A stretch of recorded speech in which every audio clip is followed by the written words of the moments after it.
Allahu Akbar,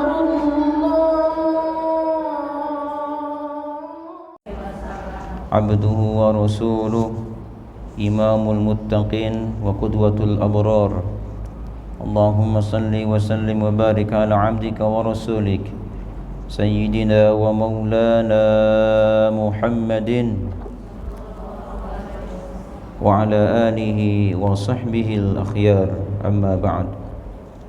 Faqad qala Allah ta'ala fil Qur'anil Karim wa huwa asdaqul qailin, a'udzu billahi minasy syaithanir rajim. Ya ayyuhalladzina amanu idza qumtum ilas shalah faghsilu wujuhakum wa aydiyakum ilal marafiq wamsahu bi ru'usikum wa arjulakum ilal ka'bayn. Wa qala Rasulullah sallallahu alaihi wasallam,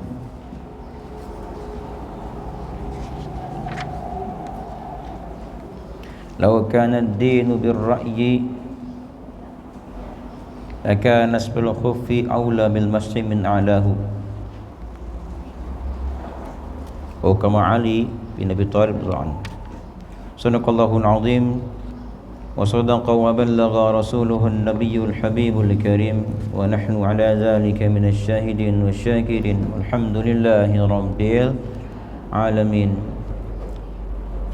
Ma'asyiral ummahat, para ibu-ibu, para hadirat yang dirahmati Allah, alhamdulillah di pagi yang insyaallah berbahagia ini kita semua berkumpul bersama di tempat yang kita cintai ini.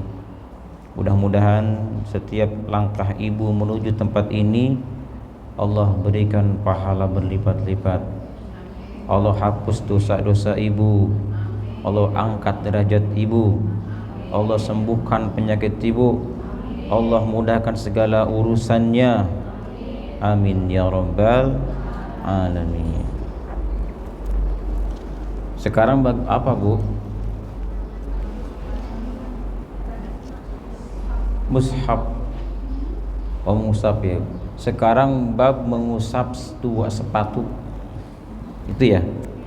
Babul mashi 'alal khuffaini. Bab ini menjelaskan tentang tata cara hukum mengusap dua sepatu sebagai pengganti membasuh dua kaki.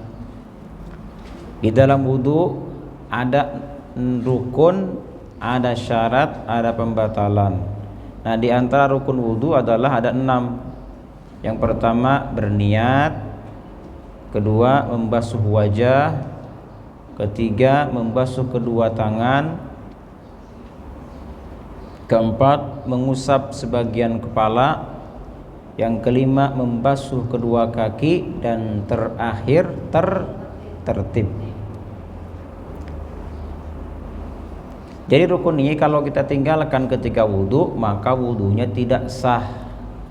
Jadi 6 rukun ini harus kita lakukan ketika kita berwudu. Niat sebelum membasuh wajah, kemudian membasuh wajah, niatnya itu dibarengkan dengan ketika kita membasuh wajah. Ketika air menempel ke wajah kita, disitulah mulai ada niat. Kemudian setelah wajah dibasuh, basuh juga kedua tangan kita, kanan dan kiri. Berikutnya usap setengah kepala, diusap.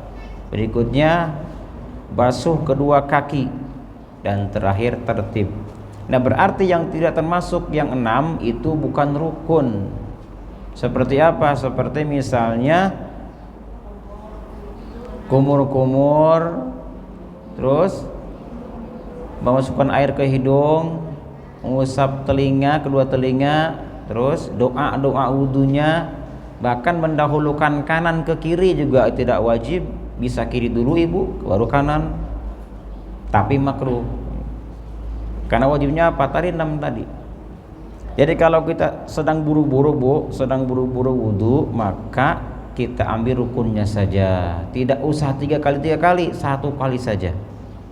Misalnya Bu nih, kita hendak sholat di akhir waktu, Kalau misalnya kita sempurnakan wudhu dengan 3 kali, sunnahnya kita ambil, maka waktu sholat akan habis, maka ibu haram berwudhunya.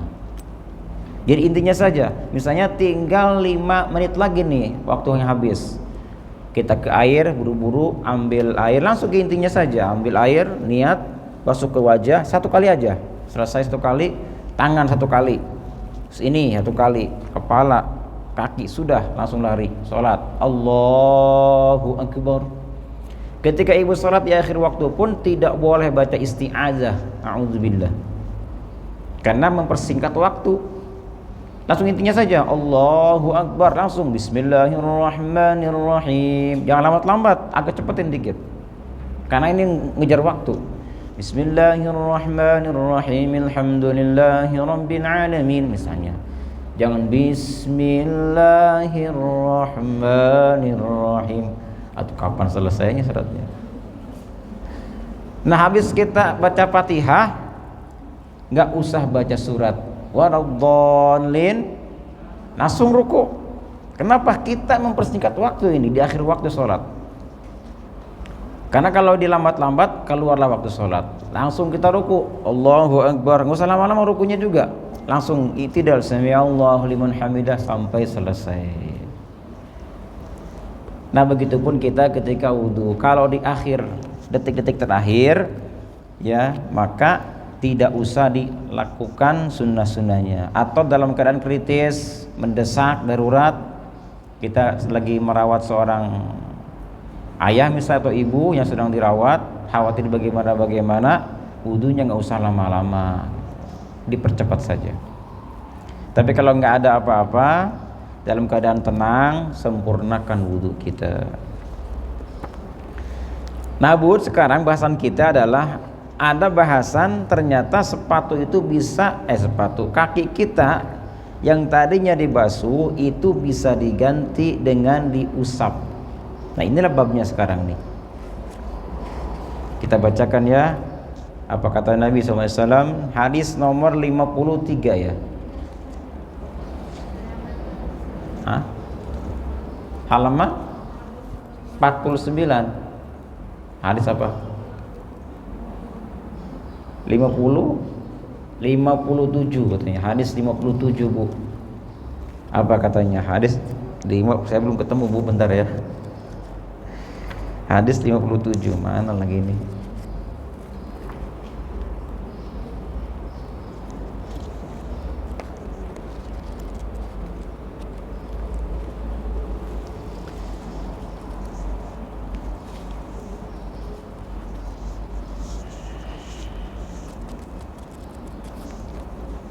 Bentar.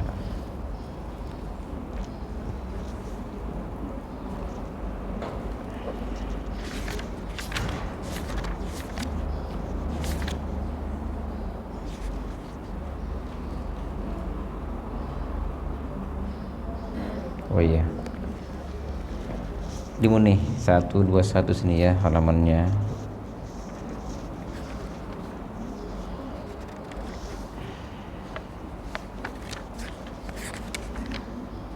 Nomor hadis 57. Apa kata Nabi sallallahu alaihi wasallam? 57. Ada, Bu? Ada semuanya?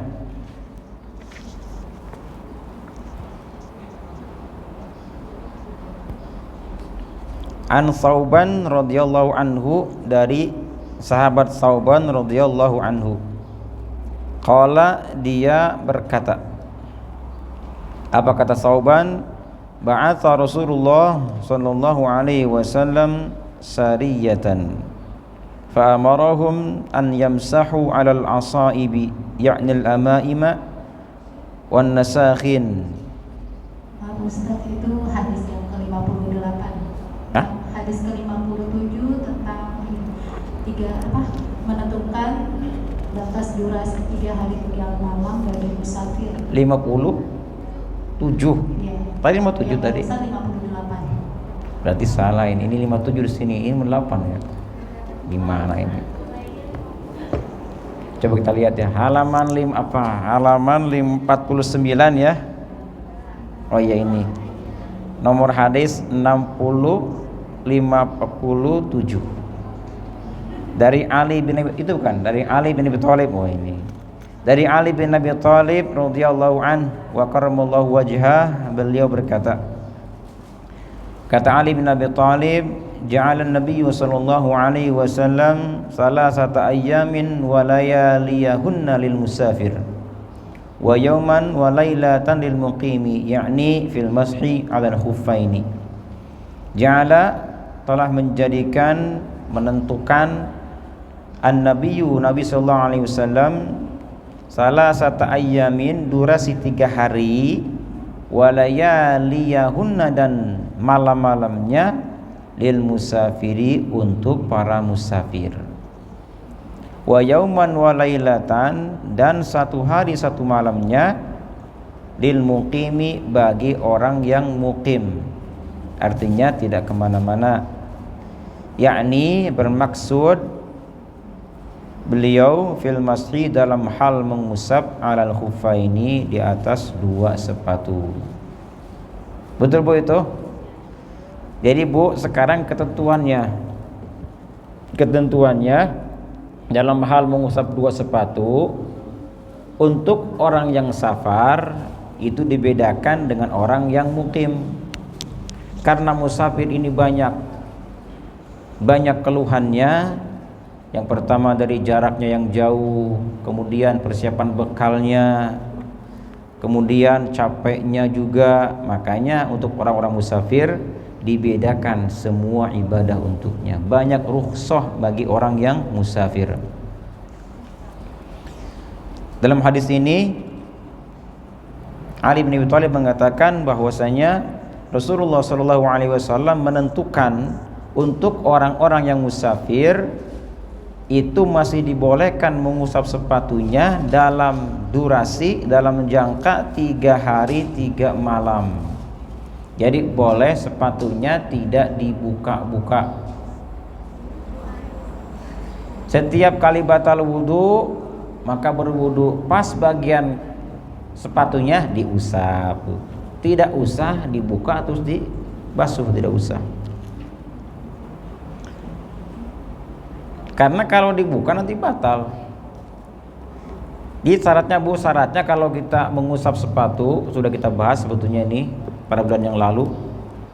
Syaratnya yang pertama, ketika kita memakai sepatu 2 atau 2 sepatu, itu dalam keadaan wudunya atau sucinya sempurna.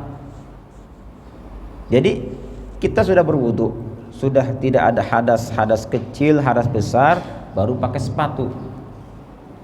Kalau misalnya kita belum sempurna wudunya, kita wudu setengah, dari wajah sudah selesai, pas bagian kaki kiri belum kita basuh, dipakailah sepatu bagian kanan, padahal yang kiri belum dibasuh, maka tidak sah mengusap 2 sepatu. Kenapa? Karena wudunya tidak sempurna. Langkah pertama adalah sebelum kita memakai sepatu, maka kita harus bersuci dengan sempurna terlebih dahulu. Yang kedua apa?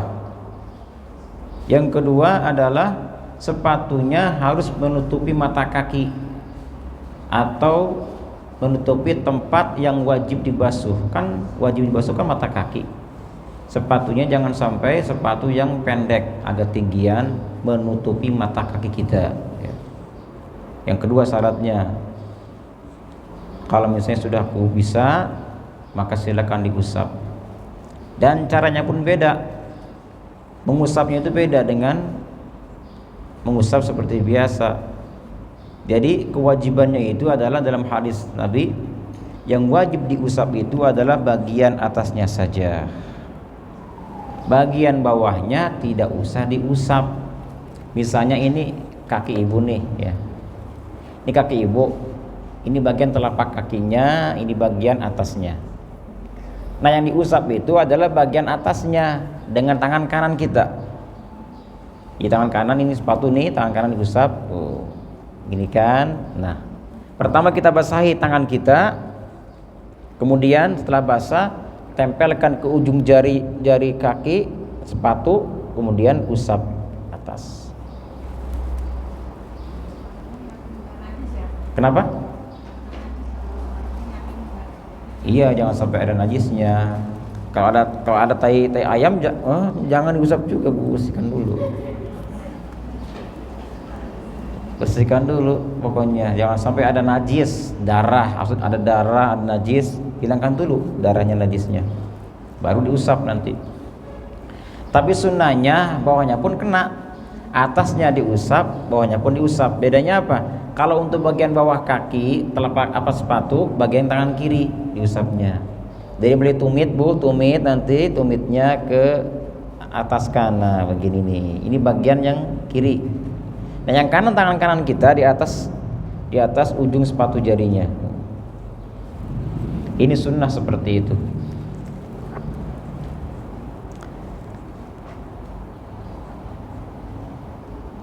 Jadi 3 hari ini masa-masa untuk orang-orang yang musafir. Jadi untuk mereka banyak keringanan. Nah, berikutnya bagaimana untuk orang-orang musafir, untuk orang mukim? Wa yauman wa lailatan, untuk orang yang mukim itu masa aktifnya memakai sepatu adalah 1 hari 1 malam. Paham, Bu? Ibu bisa sekarang pulang ke rumah pakai sepatu terus. Sampai kapan? Dari mulai jam 10 sekarang sampai jam 10 lagi besok. Bisa. Setiap mau wudu diusap sepatunya. Gak apa-apa.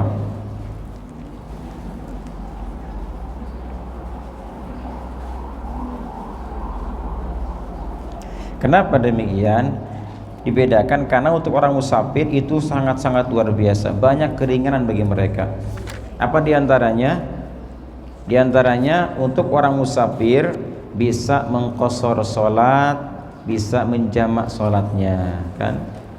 Bisa berbuka puasa, bisa bertayamum, banyak keringanannya, rukhsah. Dan Allah Ta'ala dalam sebuah hadis senang ketika rukhsahnya itu kita amalkan. Ketika ada rukhsah dari Allah Ta'ala, baiknya kita amalkan rukhsahnya. Seperti ada qashar, ada jamak, kita lakukan itu ketika safar. Jangan merasa aduh kayaknya gak sempurna sholat kalau di qashar nih, jangan.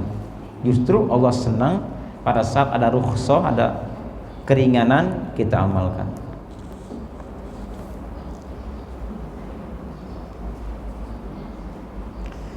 Nah, berikutnya, Bu, di sini dalam hadis ini ada beberapa poin yang bisa kita ambil. Yang pertama apa?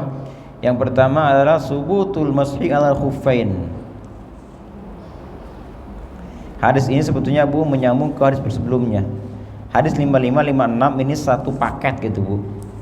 Hadis 55 disebutkan bahwasanya Rasulullah SAW memerintahkan kepada kami, kata Sofwan bin Asal, apabila kami sedang safar, agar kami tidak usah membuka sepatu kami selama jangka 3 hari 3 malam, terkecuali karena junub. Sebelumnya nih, akan tetapi dikarenakan karena kita membuang hajat, kemudian juga tidur. Hadis riwayat An-Nasa'i, Tirmidzi dan Ibnu Khuzaimah. Nah, berikutnya dilanjutkan dengan hadis yang 56. Ini satu paket, bahwasanya dari Ali bin Abi Thalib, beliau melihat bahwasanya Nabi SAW menjadikan 3 hari 3 malam untuk musafir, sehari semalam untuk orang yang muqim. Sama. Nah, kita simpulkan 2 hadis ini. Ya, yang pertama apa? Yang pertama subutul mashi alal khuffain. Bahwasanya tentang kebolehan mengusap di atas 2 sepatu. Yang pertama. Yang kedua, masa atau di waktunya, waktu mengusap sepatu 2 bagi musafir 3 hari 3 malam, bagi yang muqim sehari semalam. Yang kedua. Yang ketiga, wujubu naz'il khuffaini bil hadasil akbari qabla mururil muddah. Adalah wajibnya dibuka 2 sepatu dengan sebab adanya hadas besar. Jadi ketika ibu di masa-masa 3 hari ketika musafir misalnya, ternyata kita kena hadas besar. Misalnya ibu hubungan dengan suami misalnya, atau misalnya ibu haid, atau mungkin ibu nifas, nggak mungkin ya. Jadi ada hadas besar. Ketika kita pakai sepatu maka wajib dibuka sepatunya, dan masa 3 hari pun sudah tidak berlaku lagi.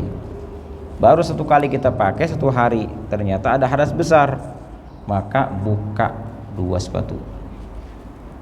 Beda dengan kalau ada hadas kecil, Bu. Misalnya kita ketika pakai 2 sepatu kita kena hadas kecil, yaitu hal-hal yang membatalkan wudhu. Ada hadas besar, ada hadas kecil. Bedanya apa? Bedanya hadas besar itu sesuatu yang mengharuskan mandi. Kalau hadas kecil sesuatu yang mengharuskan bersuci atau berwudu. Itu bedanya. Misalnya kita pakai sepatu kemudian kentut, atau kita kencing, atau mungkin kita bersentuhan dengan lawan jenis, ini kan membatalkan wudhu, maka wudhunya batal tapi sepatu nggak usah dibuka. Ibu wudhu lagi, pas bagian kaki diusap.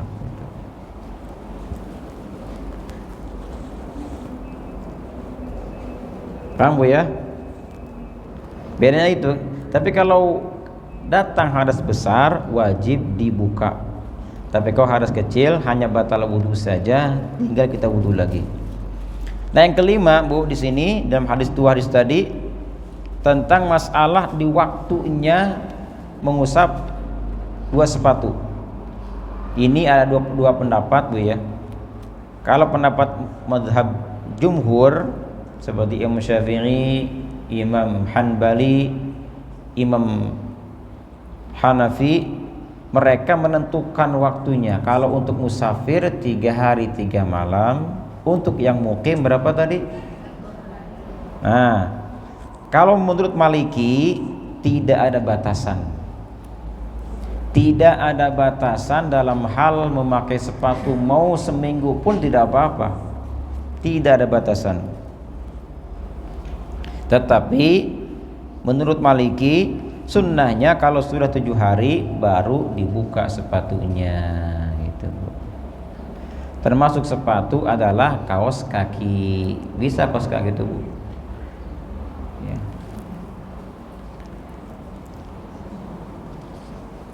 Nah, kita bertanya mungkin ya, kok Maliki beda sih?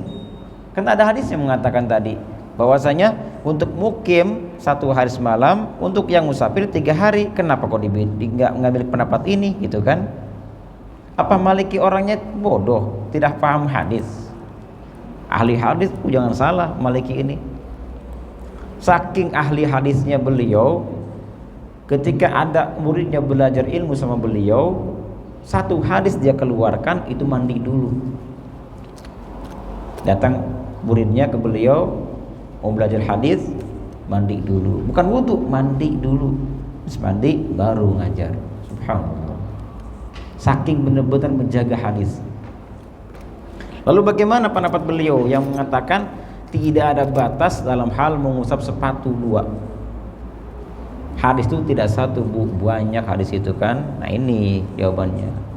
Memang hadis tadi mengatakan bahwasanya Nabi itu batasan untuk musafir 3 hari, yang mukim sehari. Betul, memang ada hadisnya. Tapi lihat lagi hadis yang lainnya. Nah, kita loncat, Bu, sekarang. Kita loncat ke hadis 57. Maaf, 58 ya? Gimana sih? 50 berapa, Bu? 58. Di sini 57 nih. 58 lah ya.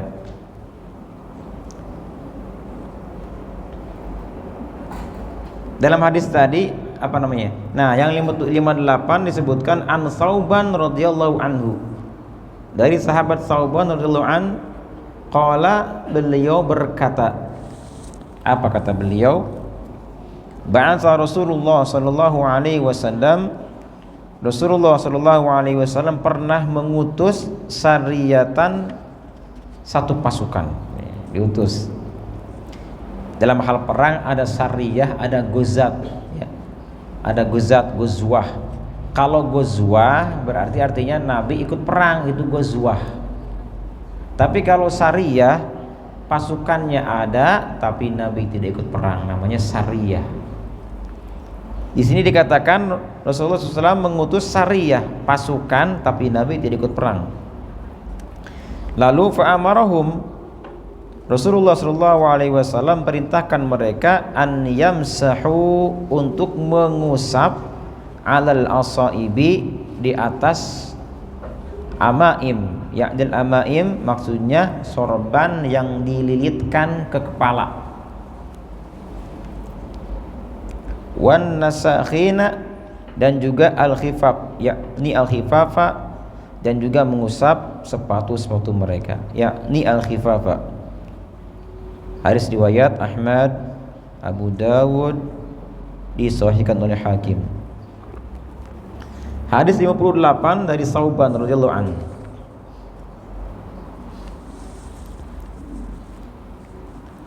Bahwasanya Rasul bersabda, Rasul pernah mengutus satu pasukan untuk berperang, ya. Diutus mereka nih. Jadi ini asal mulanya hadis ini adalah tentang hadis Tabuk ini, Bu. Jadi hadis Nabi terakhir adalah perang Tabuk. Di sini disebutkan dalam tafsirannya itu bahwasanya ketika mereka idza waqa'at lahum muskilatun diniyah sa'alu anha. Nah, ketika mereka kembali dari perang, ketika mereka berperang, ternyata mereka ditimpa al-barad, rasa yang dingin, rasa dingin. Nah, akhirnya mereka datang ke Nabi dan bercerita. Nah, agar mereka, bagaimana supaya mereka tetap hangat ya Rasulullah. Lalu kata Nabi, jangan dibuka imamah kalian atau sorban kalian, dan jangan dibuka sepatu kalian. Cukup kalian usap ketika berwudu. Artinya apa? Artinya ketika mereka ditimpa rasa dingin yang cukup lumayan, nah untuk menghindari itu maka Nabi menyarankan jangan sampai dibuka imamahnya. Jadi imamah itu ini sorban yang dililit ke kepala, itu imamah namanya. Karena itu bisa membuat hangat kepala. Termasuk kaki juga sama, jangan sampai dibuka sepatunya.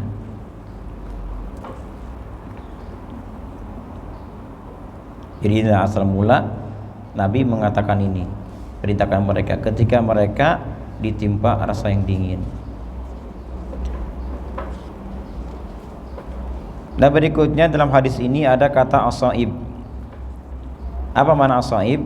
Sumiyat bidzalika li'annaha ya'sibu bihar ra'sa, yaitu disebut dengan asaib karena sorbannya itu dililitkan ke kepala. Namanya asaib atau amaim. Jadi masalah imamah ini disunnahkan bagi kaum laki-laki berimamah, mengikat kepalanya dengan sorban, karena ini adalah tijan mahkota bagi mereka. Kalau perempuan jangan pakai imamah, laki-laki sunnahnya ini. Tijan atau mahkota bagi kaum laki-laki. Nah, berikutnya di sini al-khifaf adalah sepatu. Di sini Bu dikatakan, katanya kan, jadi orang-orang yang perang itu disuruh mengusap sorban dan mengusap sepatu, tidak disebutkan berapa lama. Nggak disebutkan 3 hari, sehari, nggak ada kan? Nggak ada. Nabi hanya katakan, pokoknya kalian di masa-masa perang usap sepatu kalian dan juga sorban kalian, tanpa menyebutkan berapa waktunya. Ini menandakan bahwa tentang berapa hari itu terserah kita. Inilah yang diambil oleh pendapat Al-Maliki, ya.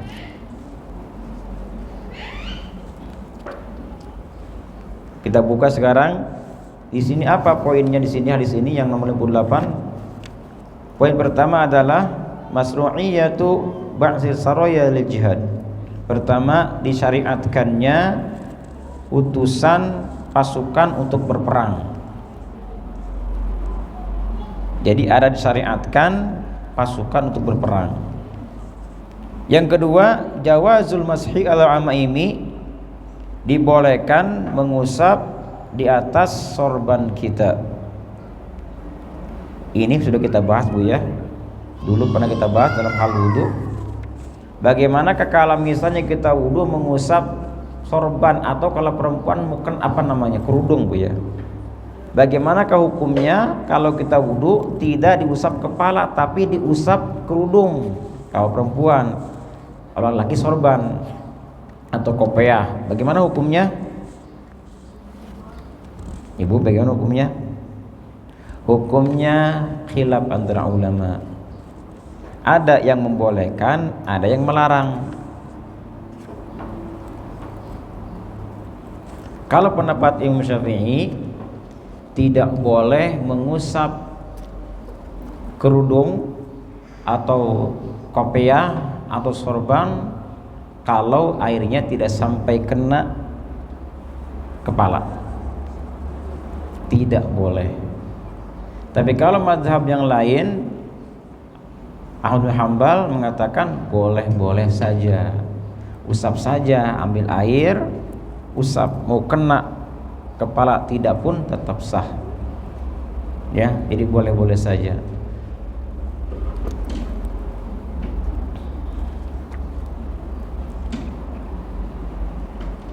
Pernah dulu kita bahas ini ketika di bab wudu. Saya ulang lagi ya. Masalah mengusap kepala. Yang ada masalah mengusap sesuatu yang menghalangi kepala seperti kopiah, sorban atau kerudung. Kalau kata Imam Ahmad bin Hanbal, itu hukumnya sah-sah saja. Kalau yang lain mengatakan tidak bisa kalau sampai tidak tembus ke kepala. Nah, berikutnya adalah yang nomor 3. Poinnya tadi disebutkan subutul mashi alal khufaini. Masih sama ini tentang kaitan mengusap dua sepatu dua atau sepatu dua. Nah, sekarang Bu terakhir nih 50 berapa? 9 ya. Sebelumnya kita buka dulu ini tentang Sauban radhiyallahu anhu. Sauban ini sahabat Nabi, nama aslinya Abu Abdillah. Beliau adalah ahli Sarah. Artinya beliau adalah ahli Sarah, satu tempat antara Mekah dan Madinah. Beliau pernah suatu hari ditawan oleh musuh, Sauban ini. Kemudian Nabi menebusnya, lalu dibayar, diperdekakan. Dan semenjak itu Sauban ini beliau menjadi khadamnya Rasulullah SAW ketika beliau di dalam safar ataupun di tempat mukim. Sauban beliau meriwayatkan hadis sebanyak 127 hadis. Dan ada sahabat Nabi yang mengambil hadis dari beliau bernama Khalid bin Ma'dan dan Rashid bin Sa'ad dan lain-lainnya. Dan beliau wafat tahun 54 Sauban ini. Hadis berikutnya sekarang dari Umar radhiyallahu anhu. Di 59 dibuka, lihat 59 dari Umar radhiyallahu anhu, mauqufan, hadis mauquf. Kalau marfu hadis ke Nabi, kalau mauquf ke sahabat ya. Kalau maqtu ke tabi'in Bu. Jadi ada hadis marfu, ada hadis mauquf, ada hadis maqtu. Kalau hadis sampai ke Nabi namanya hadis marfu. Kalau hadis sampai ke sahabat namanya hadis mauquf. Kalau hadis sampai ke tabi'in namanya hadis maqtu'. Halo? Ini kan mauquf ini dari Umar radhiyallahu anhu. Mauqufan, hadis mauquf sampai Umar radhiyallahu anhu. Wan Anasin, dan dari Anas marfu'an. Kalau Anas marfu ke Nabi. Kalau dari Umar sampai ke beliau saja. Apa katanya? Idza tawaddaa ahadukum falabisa khuffaihi falyamsah 'alaihima wal yusalli fihima wala yakhla'huma in syaa illa min janabatin. Dari Umar radhiyallahu an, hadis mauquf dari Anas marfu, idza tawaddaa, apabila berwudu, ahadukum, salah satu di antara kalian, falabisa, kemudian dia memakai, khuffaihi, dua sepatunya, falyamsah, maka hendaknya dia mengusap, alaihima, di atas sepatunya, wal yusolli, dan hendaknya dia sholat, fihima, sambil memakai sepatu, wala yakhla'huma, tidak usah membukanya, insya'a,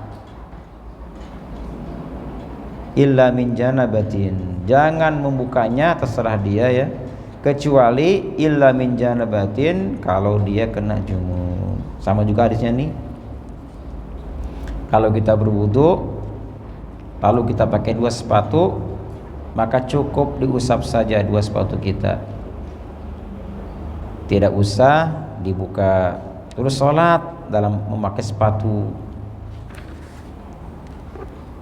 Kita buka sekarang poin-poinnya hadis tadi. Yang pertama adalah, poin pertama, istiratu tuharah al-ma'iyah fi lubsul khuffain. Jadi yang pertama adalah ketika ada ibarat apabila kalian sudah berwudu. Nah nih, setelah berwudu sempurna lalu pakai dua sepatu. Nah ini menandakan bahwa syarat, jadi syarat memakai dua sepatu harus sempurna dua wudu. Poinnya ini. Poin pertama adalah syarat untuk mengusap dua sepatu ketika memakainya harus dalam keadaan sempurna wudunya. Yang kedua, adamu ghuslil khuffaini, tidak ada atau tidak usah membasuh kedua sepatu, tidak dibasuh dua sepatu. Jadi sepatu kita bukan berarti direndam Bu ya, direndam ke air, tapi diusap saja.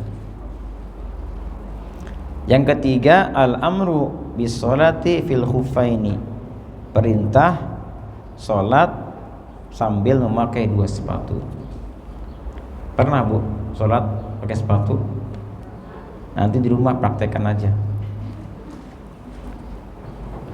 Sholat pakai sepatu, apalagi pakai kaos kaki, sepatu aja boleh. Jadi diperintahkan untuk sholat pakai dua sepatu, tuh kan? Lihat hadisnya, jika sudah wudu terus pakai sepatu, maka ketika wudu lagi usap saja dua sepatu dan sholat dengan itu. Gitu. Kata Nabi, ini kan rukhsah, ringan. Di benar ribet kita buka-buka gitu. Terus kemudian yang ketiga apa? Yang keempat. Yang keempat, itlaqu muddatil masih. Nah ini Bu nih. Dalam hadis ini tidak disebutkan berapa lama masanya. Nabi mengatakan jika wudu kemudian pakai sepatu, usap saja dan sholat dengannya, tidak usah dibuka-buka, semaunya dia kapan. Nah ini kan nggak ada batas. Jadi kalau kita ambil hadis ini, inilah yang dipegang oleh mazhab Maliki. Jadi mereka dalam hal pakai sepatu tidak ada batas ukurannya, mau berapa lama pun terus pakai sepatunya. Yang bisa membatalkan mengusap sepatu adalah kalau dibuka sepatunya, baru batal nanti nggak bisa diusap lagi. Paham Bu ya? Nah berikutnya sekarang kita ringkas nanti di akhir hadis ini atau bab ini. Nah, berikutnya adalah hadis nomor 60 ya, Bu. Betul.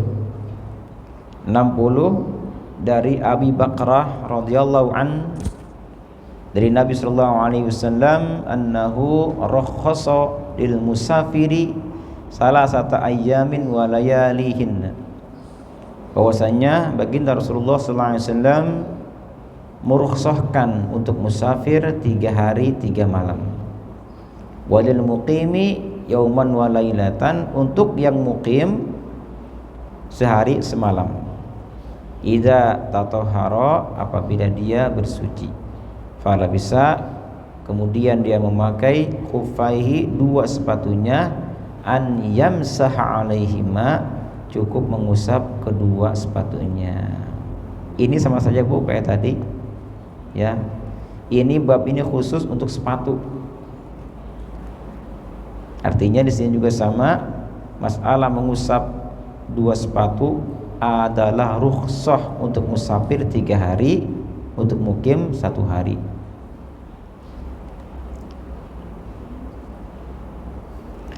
Terus kemudian inti dari apa dari hadis 60 ini adalah yang pertama, poinnya itu menjelaskan tentang ukuran, menjelaskan tentang batasan mengusap 2 sepatu. Udah dibahas nih untuk musafir berapa hari dan bikin berapa hari. Jadi yang pertama adalah menentukan batas mengusap 2 sepatu. Yang kedua, sama kayak tadi juga, disyaratkan bersuci dulu sebelum memakai 2 sepatu. Betul, sama kayak tadi. Dan yang terakhir, yang ketiga adalah rukhsatul mashi. Artinya rukhsahnya mengusap 2 sepatu, disebut rukhsatus safar. Jadi masalah kita safar ada 8 rukhsah yang Allah berikan kepada kita. Jadi orang musafir diberikan rukhsah 4 rukhsah. Yang 4 khusus untuk safar tawil, yang jauh jaraknya 84 km, disebut dengan safar tawil ya. Kalau di bawah 84 itu namanya safar qasir, safar yang pendek. Nah, bagi safar-safar yang tawil ada 4 rukhsah baginya. Yang pertama apa? Yang pertama, boleh mengqasar salat. Yang 4 rakaat menjadi 2 rakaat, itu qasar salat. Hanya yang 4 rakaat tuh, yang 2 rakaat dan 3 rakaat nggak boleh dikosor. Nggak kebayang subuh dikosor bagaimana? Udah 2 kurangi 1. Hah? Kenapa? Iya, boleh. Yang kedua, jamak, dijamak, artinya digabungkan. Apakah jamak takdim atau jamak takhir? Saya tanya Bu nih, kalau zuhur ke asar jamak apa namanya? Zuhur ke asar jamak takhir. Kalau asar ke zuhur jamak takdim. Ada nggak asar ke maghrib? Kenapa nggak ada? Bisa nggak asar ke maghrib? Atau isya ke subuh, ada nggak? Kenapa nggak ada? Karena beda waktunya. Zuhur dengan asar siang. Kalau malam, maghrib dan isya malam, beda. Ya nggak boleh siang digabung dengan malam, nggak bisa begitu. Bisa nantinya ibu jamak dan qasar digabungkan. Sudah jamak dikosor pula bisa. Kalau sudah mencapai batasan tawil, yaitu 84 minimal. Nah, kemudian bisa menjamak dan juga bisa fitru, bisa buka puasa. Bisa buka puasa juga bisa. Kalau sudah sampai batasan itu, bagi yang tidak sanggup berpuasa Ramadan maka boleh buka. Dan yang satunya lagi apa? Mengusap 2 sepatu. Ini jamak, qasar, buka. Yang ketiga, yang keempat, mengusap 2 sepatu. Untuk yang safar tawil ya, safar jauh. Nah, bagi yang qasir, yang 4 lagi ini berlaku untuk yang qasir dan yang tawil ya. 4 lagi nih Bu nih. Yang pertama apa? memakan daging bangkai, dibolehkan bagi musafir. Kalau kita kelaparan di jalan, nggak ada warung, nggak ada makanan, ada juga bangkai di depan mata kita, maka silakan memakan bangkai itu. Saking nggak ada makanannya, boleh. Yang kedua, boleh tanaful ar-rahilati, boleh melakukan sholat sunnah di atas kendaraan. Naik mobil atau naik onta itu boleh sholat di atasnya kita, tanpa rukuk sempurna, tanpa sujud sempurna gitu. Jadi kalau misalnya ibu lagi buru-buru nih, lagi buru-buru cepetan nih kita, waktu nih mepet, habis ibu salam dari sholat fardu, assalamualaikum, assalamualaikum, udah langsung berangkat. Di mana sholat sunnahnya? Di atas kendaraan, duduk, takbir, Allahu Akbar, isyarat di situ. Jadi boleh bagi orang yang musafir qasir atau tawil untuk tanaful melakukan sholat sunnah di atas kendaraan. Nah, berikutnya yang ketiga, wa isqatus sholati bitayammumi, boleh menggugurkan sholat dengan tayamum. Artinya apa? Bisa sholat fardu, bisa sah dengan gara-gara tayamum gitu. Beda kalau di rumah kita. Di rumah kita biasa ada air, Bu ya. Kita tayamum. Nah, kemudian tiba-tiba di tengah-tengah sholat air mengalir, maka batal tayamumnya, batal pula sholatnya. Tapi kalau yang musafir nggak begitu, ketika dia nggak punya air, nggak ada air, udah cari sana sini, oh bisa udah aja wudu, tayamum, nggak usah diulang lagi tayamumnya atau sholatnya. Dan dibolehkan bagi yang musafar, mau pendek ataupun jauh, dekat atau jauh, untuk watarkul jum'ati, tidak wajib melakukan sholat Jum'ah. Boleh tidak Jumatan, dengan catatan berangkatnya sebelum subuh. Jadi yang berangkat sebelum subuh tidak wajib bagi mereka untuk ikut Jumatan. Tapi yang berangkatnya setelah subuh wajib ikut Jumatan. Jadi 8 rukhsah untuk orang yang musafir. Nah, kemudian hadis tadi kita sedikit bahas tentang perawi hadis Abu Bakrah radhiyallahu anhu. Beliau adalah nama aslinya Nafi bin Haris bin Kaldah As-Sagafi. Beliau adalah seorang sahabat yang pernah diperdekakan oleh Rasulullah SAW. Beliau pernah jadi budak, kemudian Nabi merdekakannya. Dan termasuk fudhala us-sahabah, termasuk sahabat yang unggul di antara semua sahabat adalah Abu Bakrah ini. Dan beliau meriwayatkan hadis sebanyak 122 hadis. Beliau wafat di Basrah pada tahun 51. Nah, berikutnya sekarang hadis nomor 61. Ada, Bu? 61. Ini terakhir ya, Bu ya. Terakhir di sini 61 dari Abi Imarah radhiyallahu an, annahu qala, ya Rasulullah, amsahu ala al-khuffain? Qala na'am. Qala wa yawmaini? Qala na'am. Qala wa salasata ayyamin? Qala na'am.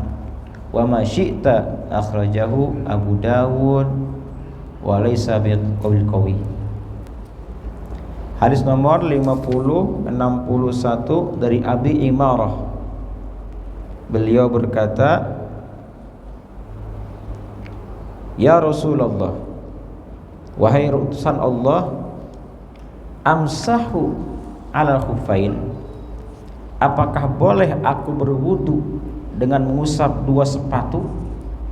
Kata Nabi, na'am, boleh. 1 hari boleh, 2 hari boleh, 3 hari boleh, kata Nabi itu.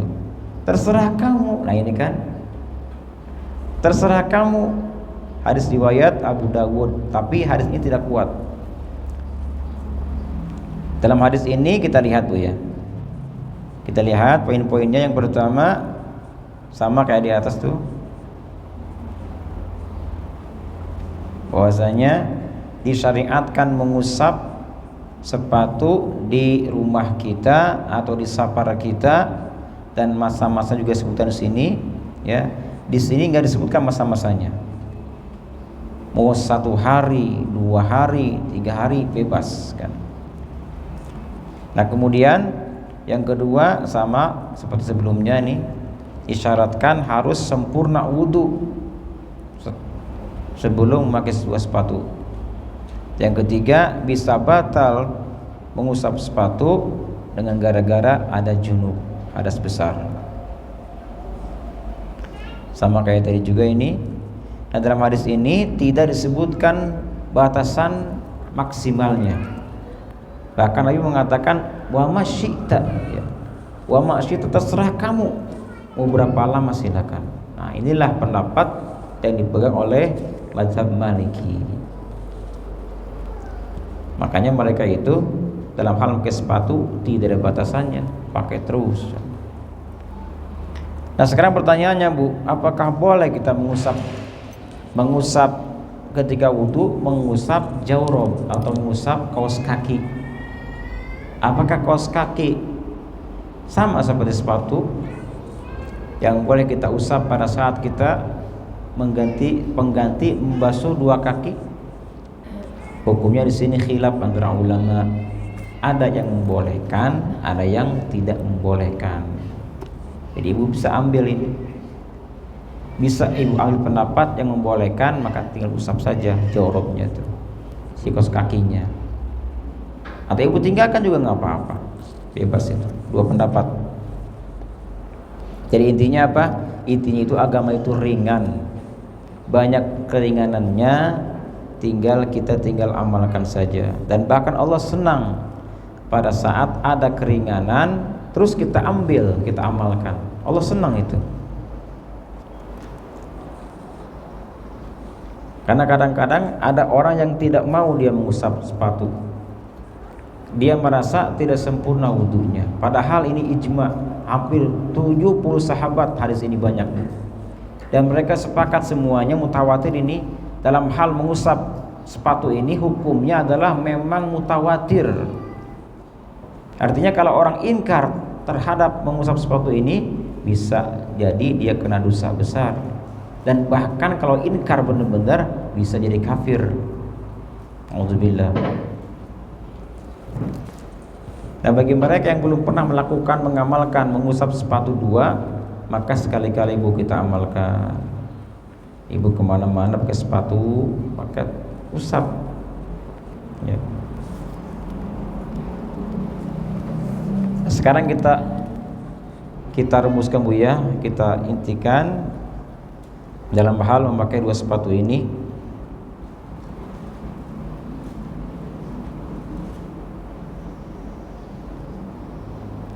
Kita buka kitab Fathul Qarib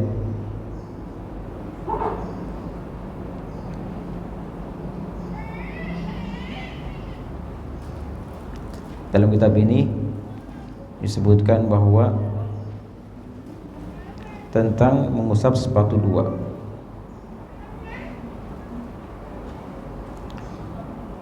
Jadi hukumnya adalah dibolehkan dengan 3 syarat. Jadi syaratnya kita mengusap 2 sepatu, ini inti dari bahasan hadis tadi, adalah 3 syaratnya. Yang pertama adalah, sudah kita tulis tadi, yang pertama harus bersuci dengan sempurna sebelum memakai 2 sepatu. Udah tadi ya.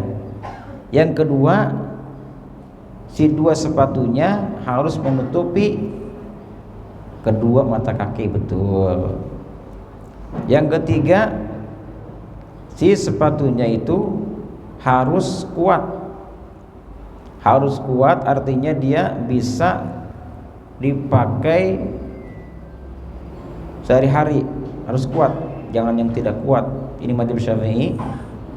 Jadi kalau mazhab Syafi'i itu kalau misalnya sepatunya ada bolong saja, ada bolong, maka tidak sah mengusapnya. Mazhab Malik, mazhab Syafi'i. Karena harus kuat. Beda dengan mazhab yang lainnya. Ketika ada sepatunya bolong pun tidak apa-apa, nggak masalah, pakai saja sudah, usap. Nah, berikutnya di sini ada pembatalannya, Bu. Ada pembatalan yang bisa membatalkan mengusap sepatu dua. Sama ada 3 juga yang membatalkan mengusap sepatu dua, ada 3 juga. Yang pertama adalah bi khal'ihima, dengan sebab membuka dua sepatu. Membuka sepatu itu bisa membatalkan mengusap. 1. Yang kedua, wanqidha'il muddati, dan habis waktunya. Kalau kita kan Syafi'i 3 hari ketika musafir. Kalau sudah 3 hari berarti sudah habis masanya memakai sepatu. Buka dulu, habis dibuka pakai lagi Nah, nanti mulai lagi tuh. Terhitung 3 hari ini dari kapan? Dari mulai dia batal wudu, Bu. Misalnya ibu pakai sepatu nih, kita sudah wudu, kemudian pakai sepatu, tapi belum batal wudunya. Sekarang saya pakai sepatu nih misalnya nih, ini belum batal sampai apa? Sampai maghrib belum batal, masih kuat. Bas maghrib batal misalnya. Nah, disitulah dihitung 3 hari dari mulai maghrib sampai ke depan. Bukan dari pas kita pakai sepatu, bukan, dari mulai kita hadas kita batal, maka disitu hitung 3 hari. Dan yang ketiga adalah datangnya hadas besar ini. Datang hadas besar mengakibatkan batalnya mengusap 2 sepatu. Baik, Bu, itulah kajian kita hari ini tentang khufain. Insyaallah nanti pertemuan berikutnya kita akan membahas nawaqidul wudu. Kalau masalah khufain ini, mengusap sepatu tidak terlalu penting, Bu, ya, karena ini jarang juga. Tapi untuk bab berikutnya sangat penting karena kaitan dengan pembatalan wudu. Bab berikutnya. Jadi andai pun masalah sepatu ini tidak dihafalkan pun nggak terlalu berat. Tapi kalau pembatalan wudu ini sangat-sangat harus. Silakan, ada yang bertanya? Ustaz, izin nanya Ustaz, kalau misalnya kita sudah berwudu dari rumah, mau melaksanakan sholat id di lapangan, itu jaraknya jauh dari rumah dan sholatnya di lapangannya bukan di sekitaran masjid. Sampai sana tuh misalnya kita batal, Ustaz. Itu boleh nggak sih Ustaz tayamum? Karena kan misalnya sudah di keramaian, sudah di tengah-tengah di soft gitu, Ya. gitu. Terus boleh nggak tayamum di tempat? Terus yang kedua Ustaz, soal menjama sholat. Saya pernah dengar ada yang pernah bilang kalau rumah kita misalnya di Tangerang, kita lagi pergi ke Semarang. Saat kita masih di Semarang, kita boleh loh jama, padahal sudah sampai. Nah, itu bagaimana Ustaz? Terima kasih Ustaz. Ya.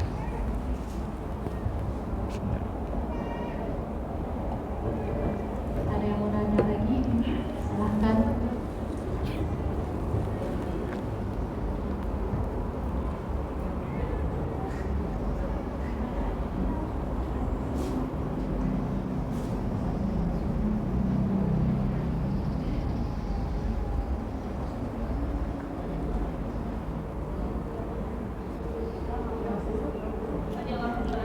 Kenapa? Oh, jawab dulu. Izin Pak Ustaz, boleh? Tadi saya kurang mendengar penjelasan mengenai tentang ini, mohon dibahas kembali penjelasan tentang tawil dan kosir. Kosir ya? Kosir. Ya, sama tawil itu. Tadi saya dengar ada batas sampai masuk ke 84 tahun itu. Aduh, saya masih belum jelas, Pak. Terima kasih. Baik. Masih ada? Assalamualaikum warahmatullahi wabarakatuh. Waalaikumsalam. Ustaz, untuk masalah jamak ya tadi, kalau saya belum sampai 84 kilo, tetapi posisi kita itu di macet, nggak mungkin untuk berhenti. itu belum sampai 80 kan seharusnya nggak bisa untuk jamak atau kosor ya Ustaz. Tapi karena posisi kita macet, itu bagaimana? Kalau misalnya kita sholat di kendaraan berarti kita tayamum. Dan tayamum itu kan kadang-kadang kalau kita pergi, ini baju kita kotor apa tidak gitu, atau najis seperti itu. Hanya itu aja Ustaz, terima kasih atas penjelasannya. Assalamualaikum warahmatullahi wabarakatuh. Waalaikumsalam warahmatullahi wabarakatuh. Udah? Jawab dulu. Baik, yang pertama Bu, kalau kita lebaran, kita sholat lebaran Id, kemudian di tengah-tengah kerumunan orang sudah diadakan sholat atau sudah ditakbir sama-sama, kita batal wudu, apakah boleh tayamum di situ? Tayamum itu ada syaratnya Bu, tidak semua dibolehkan. Kalau untuk orang-orang yang di sekitar situ, yang muqimin, kemudian ada air dan kita pun tidak sakit, maka tayamum tidak dianjurkan. Dibolehkan tayamum, satu, karena kita sakit. Kata dokter, jangan karena air, nggak boleh misalnya. Boleh tayamum. Yang kedua, tidak ada air sama sekali, kekeringan, boleh baru. Nah kalau nggak airnya ada, bahkan kita pun sehat, maka tidak boleh tayamum. Terus kemana dong? Makanya kalau kemana-mana biar tenang, ibu bawa semprotan gitu. Semprotan. Bisa wudhu dengan semprotan tuh. Satu, yang pertama, jadi tidak boleh tayamum, tidak boleh. Kenapa? Karena kita tidak musafir, kemudian airnya juga ada dan kita tidak sakit. Yang kedua, bagaimanakah kalau kita safar sudah sampai di tujuan? Nih misalnya saya mau ke Jawa nih, ke Jawa Timur, terus sampailah di sana, apakah masih berlaku qashar jamak, gitu kan? Apakah qashar jamak berlaku hanya di tengah-tengah jalan saja? Qashar Allah